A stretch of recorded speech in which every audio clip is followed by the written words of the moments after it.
ఫేస్బుక్లో పంగుడు శ్రీధర్ అనే వ్యక్తి కారుణ్య మొబైల్ లక్కీ స్కీమ్ అని ఒక స్కీమ్ పెట్టి ఇతను మార్చి 2023లో స్కీమ్ స్టార్ట్ చేశారు 4 నెలల గురించి. అందరితో సుమారు 200 మంది దగ్గర నెలకి 700 చొప్పున కట్టించుకున్నాడు.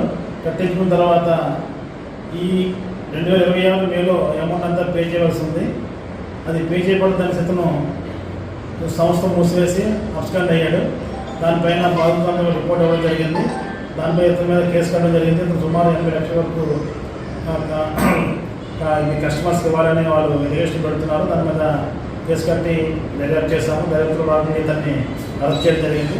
ఇతన్ని జ్యుడిషియల్ తరలిస్తున్నాం.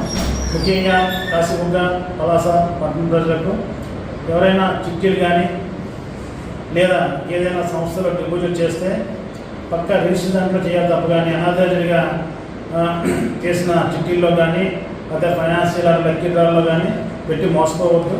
మరో ముఖ్య విజ్ఞప్తి, ఎవరైతే అనాథరైజ్ చిట్లు వేస్తున్నారో, అనాథరైజ్డ్గా ఫైనాన్స్ తిప్పుతున్నారో, అనాథరైజ్డ్గా లక్కీ స్కీములు లాంటివి చేస్తున్న వాళ్ళపైన డెఫినెట్గా చీటింగ్ కింద మరియు బర్డ్స్ యాక్ట్ కింద చర్యలు తీసుకొని వాళ్ళందరిపైన కేసు కట్టడం జరుగుతుందని పోలీసు తరఫున హెచ్చరిస్తున్నాం.